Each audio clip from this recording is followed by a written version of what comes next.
Friends, പുതിയതായിട്ടൊരു notification വന്നിരിക്കുന്ന Bharat petroleum കോർപ്പറേഷനിൽ നിന്നാണ് പുതിയൊരു നോട്ടിഫിക്കേഷൻ വന്നിരിക്കുന്നത്. സോ എൻട്രി ലെവൽ പ്രൊഫൈലിലേക്കാണ് ഇപ്പോൾ പുതിയൊരു നോട്ടിഫിക്കേഷൻ വിളിച്ചിരിക്കുന്നത്. സോ നിരവധി വേക്കൻസിയാണ് അവർ റിപ്പോർട്ട് ചെയ്തിരിക്കുന്നത്. സോ ഓൺലൈൻ ആപ്ലിക്കേഷൻ സ്റ്റാർട്ട് ചെയ്യുന്ന ഡേറ്റ് 18 ഏപ്രിൽ 2026 ക്ലോസ് ചെയ്യുന്ന ഡേറ്റ് 17 മെയ് 2026 ക്ലോസ് ചെയ്യുന്നത് ഓർത്തിരിക്കുക. സോ നമുക്ക് ഡീറ്റെയിൽ ആയിട്ട് നോക്കാം ഏതൊക്കെ വേക്കൻസിയാണ്, ക്വാളിഫിക്കേഷൻസ് എന്താണ്, ഏജ് ലിമിറ്റ്, അതെല്ലാം ഡീറ്റെയിൽ ആയിട്ട് നോക്കാം. സോ ഫസ്റ്റ് വിളിച്ചിരിക്കുന്നത് ജൂനിയർ എക്സിക്യൂട്ടീവ് എഞ്ചിനീയറിംഗാണ്. 32 വയസ്സുള്ളവർക്ക് അപ്ലൈ ചെയ്യാം. സോ ഇതിന് വേണ്ട ക്വാളിഫിക്കേഷൻ നോക്കാം. Diploma in engineering in mechanical അല്ലെങ്കിൽ electrical or instrumentation or electronics or civil അല്ലെങ്കിൽ കെമിക്കൽ എഞ്ചിനീയറിംഗ്, ഈ പറഞ്ഞിരിക്കുന്ന സ്ട്രീമിൽ പഠിച്ചവർക്കാണ് ഇതിലേക്ക് അപ്ലൈ ചെയ്യാൻ പറ്റുന്നത്. അതും ഡിപ്ലോമ പഠിച്ചവർക്കാണ് ഇതിലേക്ക് അപ്ലൈ ചെയ്യാൻ പറ്റുന്നത്. ബി ഓർ ബി ടെക് പഠിച്ചവർക്ക് ഇതിലേക്ക് അപ്ലൈ ചെയ്യാൻ പറ്റത്തില്ലെന്ന് ജസ്റ്റ് ഒന്ന് ഓർത്തിരിക്കാം. സോ നിങ്ങൾക്ക് 5 വർഷത്തെ എക്സ്പീരിയൻസ് ഉണ്ടായിരിക്കണം. ഇൻഡിക്കേറ്റീവ് വേക്കൻസി 175 വേക്കൻസിയാണ് ഇപ്പോൾ റിപ്പോർട്ട് ചെയ്തിരിക്കുന്നത്. ജൂനിയർ എക്സിക്യൂട്ടീവ് അക്കൗണ്ട്സിലേക്കാണെങ്കിൽ നോക്കാം 35 വയസ്സുള്ളവർക്ക് അപ്ലൈ ചെയ്യാം. അതോടൊപ്പം തന്നെ ഇൻവൈഡ് qualification inter in C A അല്ലെങ്കിൽ inter in CMA plus graduation ഉണ്ടായിരിക്കണം. 5 വർഷത്തെ എക്സ്പീരിയൻസ് ഉണ്ടായിരിക്കണം. 25 വേക്കൻസിയാണ് ടോട്ടൽ റിപ്പോർട്ട് ചെയ്തിരിക്കുന്നത്. പിന്നീട് വിളിച്ചത് ജൂനിയർ എക്സിക്യൂട്ടീവ് വേ സൈഡ് അമ്യൂണിറ്റീസിലേക്കാണ്. 32 വയസ്സുള്ളവർക്ക് അപ്ലൈ.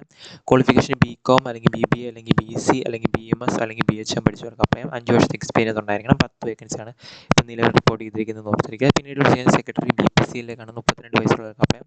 നിങ്ങൾക്ക് 10 പഠിച്ചിരിക്കണം. അതോടൊപ്പം +2. പിന്നീട് നിങ്ങൾക്ക് ബാച്ചലർ ഓഫ് ഡിഗ്രി, അതായത് 3 വർഷത്തെ ഡിഗ്രി കോഴ്സ് കംപ്ലീറ്റ് ആക്കിയിരിക്കണം. സോ 5 വർഷത്തെ എക്സ്പീരിയൻസ് ഉണ്ടായിരിക്കണം എന്ന് ഓർത്തിരിക്കുക. 8 വേക്കൻസിയാണ് റിപ്പോർട്ട് ചെയ്തിരിക്കുന്നത്. പിന്നീട് വിളിച്ചിരിക്കുന്ന അസോസിയേറ്റ് എക്സിക്യൂട്ടീവ് ക്വാളിറ്റി അഷുറൻസിലേക്കാണ്. 35 വേക്കൻസിയാണ് വന്നിരിക്കുന്നത്. MSc chemistry with specialisation in chemistry, organic അല്ലെങ്കിൽ ഫിസിക്കൽ ഓർ ഇൻഓർഗാനിക് അല്ലെങ്കിൽ അനലിറ്റിക്കൽ അല്ലെങ്കിൽ പോളിമർ, ഈ പറഞ്ഞിരിക്കുന്ന ഏതെങ്കിലും സ്ട്രീമിൽ MSc കെമിസ്ട്രി പഠിച്ചവർക്ക് അപ്ലൈ ചെയ്യാം. 3 വർഷത്തെ എക്സ്പീരിയൻസ് ഉണ്ടായിരിക്കണം. 30 വേക്കൻസിയാണ് റിപ്പോർട്ട് ചെയ്തിരിക്കുന്നത് ഓർത്തിരിക്കാം. പിന്നീട് വിളിക്കുന്ന അസോസിയേറ്റ് എക്സിക്യൂട്ടീവ് ഒഫീഷ്യൽ ലാംഗ്വേജ് ഇംപ്ലിമെൻറ്റേഷനിലേക്കാണ്. 35 വയസ്സുള്ളവർക്ക് അപ്ലൈ ചെയ്യാം. മാസ്റ്റേഴ്സ് ഇൻ ഹിന്ദി ഉണ്ടായിരിക്കണം.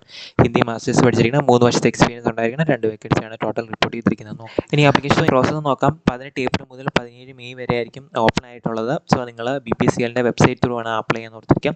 എങ്ങനെയാണ് അപ്ലൈ ചെയ്യേണ്ടതെന്നല്ല ഇവിടെ കൊടുത്തിട്ടുണ്ട്. ഇല്ലെങ്കിൽ നിങ്ങൾ നോട്ടിഫിക്കേഷൻ ഡൗൺലോഡ് ചെയ്യുക, അല്ലെങ്കിൽ ഡിസ്ക്രിപ്ഷൻ ബോക്സ് കൊടുക്കുക, അവിടെ നിങ്ങൾക്ക് ഡൗൺലോഡ് ചെയ്യാവുന്നതാണ്. ഇനി ആപ്ലിക്കേഷൻ ഫീസ് നോക്കാം. SC PWD കാൻഡിഡേറ്റിന് ആപ്ലിക്കേഷൻ ഫീസ് ഇല്ല. ജനറൽ OBC EWS കാൻഡിഡേറ്റിന് 1000 + 150 രൂപ GST കൂടെ വന്ന് 1180 രൂപയാണ് നിങ്ങൾക്ക് ആപ്ലിക്കേഷൻ ഫീസ് ടോട്ടലായിട്ട് വരുന്നതെന്ന് ഓർത്തിരിക്കും.